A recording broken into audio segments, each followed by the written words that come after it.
मुरादें पूरी करते हैं। आज के चमत्कार का टाइटल है तेरे मन की मुराद पूरी करेंगे साईनाथ। बाबा के एक भक्त थे जिसका नाम था अप्पा साहेब। अप्पा साहेब को कई वर्ष पूर्व बाला साहेब भाटे ने एक साईं बाबा का चित्र दिया था। अप्पा साहेब बाबा के उस चित्र का नित्य नियम से पूजन करते थे। वे चित्र के आगे नित्य पुष्प, चंदन, धूप, दीप आदि अर्पित किया करते थे। उनके मन में साईं बाबा के प्रत्यक्ष दर्शन करने की इच्छा प्रबल थी। यह घटना सन 1917 की है। एक बार किसी आवश्यक कार्य की वजह से अप्पा साहेब को 8 दिनों के लिए यात्रा के लिए जाना पड़ा। उनके जाने के 2 दिन बाद एक फकीर दोपहर के समय उनके घर आया। उस फकीर को देखकर घर वाले आश्चर्यचकित रह गए, क्योंकि उसकी शक्ल और आकृति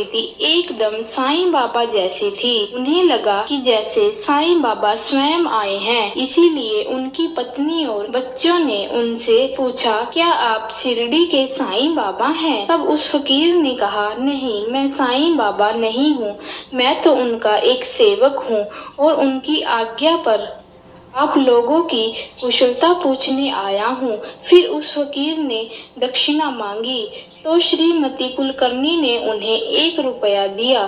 तब उस फकीर ने उन्हें कागज की पुड़िया में लिपटी हुई उदी देते हुए कहा, इसे अपने घर में पूजा स्थल में बाबा के चित्र के पास रख दो, तुम्हारा कल्याण होगा।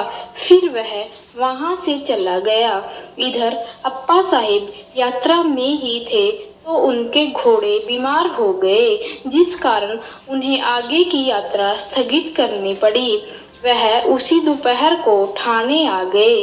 घर आने पर घर वालों ने उन्हें सुबह फकीर के आने की सारी बात बताई। उस समय घर पर स्वयं के मौजूद न होने से उन्हें दुख हुआ। वे उस फकीर के दर्शन न कर सके तथा अपनी पत्नी द्वारा 1 रुपया दक्षिणा दिए जाने पर उन्हें शर्मिंदगी भी हुई। वे बोले, यदि उस समय मैं यहाँ होता तो मैं 10 रुपये जरूर देता। फिर वे भूखे प्यासे उस फकीर की खोज में निकल पड़े। उन्होंने मस्जिद के अलावा आसपास हर जगह ढूंढा, लेकिन उस फकीर का पता न चला। वे इस बात को नहीं जानते थे कि साईं बाबा ने कहा था, भूखे पेट ईश्वर को नहीं खोजना चाहिए। जब वे खोजते हुए थक गए तो घर लौट आए और भोजन ग्रहण किया। भोजन ग्रहण करने के बाद वह अपने मित्र चित्रे के साथ घूमने निकल पड़े। अभी वह थोड़ी दूर ही गए थे कि उन्हें तेजी से चलता हुआ एक फकीर अपनी ओर आता दिखाई दिया। जब वह उनके पास आकर खड़ा हुआ तो अप्पा साहिब विचार करने लगे, यह फकीर तो वही लगता है जो सुबह मेरी अनुपस्थिति में आया था। इसकी वेशभूषा भी साईं बाबा जैसी है। लगता है ये वही फकीर हैं। तभी फकीर ने अपना हाथ फैलाकर दक्षिणा मांगी। अप्पा साहिब ने उस पर 1 रुपया रख दिया। जब उसने और रुपए मांगे तो अप्पा साहिब ने 2 रुपए और दे दिए, लेकिन वह फकीर फिर भी मांगता रहा। तब उन्होंने अपने मित्र से 3 रुपए उधार लेकर और दे दिए।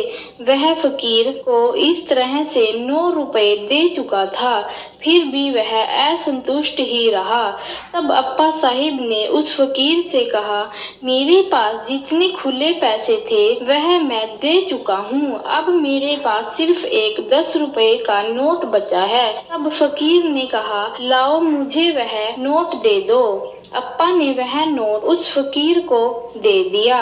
नोट लेकर फकीर ने 9 रुपए अप्पा साहेब को लौटा दिए और वापिस तेजी से उसी रास्ते पर चला गया जिधर से आया था। साईं बाबा के पुराने चमत्कारों को सुनने के लिए आई बटन पर क्लिक करें। इस प्रकार अप्पा साहेब को बाबा के हस्त कमलों द्वारा स्पर्शित 9 रुपए प्राप्त हुए थे। 9 अंक नवधा भक्ति का प्रतीक है। सरकारी नौकरी में 40 रुपए वेतन मिलता था, लेकिन जब से उन्होंने बाबा की तस्वीर घर में रखी थी उसके वेतन में कई गुना वृद्धि हुई। फकीर सुबह जो उदी की पुड़िया दे गया था, जब उन्होंने उसे खोल कर देखा तो उसमें उदी फूल की पंखुड़ियां और चावल के दाने थे। उन्होंने वह सब एक ताबीज में भरकर अपनी बाह पर बांध लिया। बाद में जब वे शिरडी गए तो बाबा ने उन्हें एक बाल भी दिया। उन्होंने उसे भी ताबीज में रख लिया। उन्हें बाबा की कृपा से जीवन भर बरकत मिलती रही। उदी को सदैव स्नान आदि करने के बाद मस्तक पर धारण करें और थोड़े से जल में मिलाकर ग्रहण भी करना चाहिए। इससे विचार शुद्ध होते हैं, दीर्घ आयु प्राप्त होती है और सुख शांति प्राप्त होती है। ओम साईं।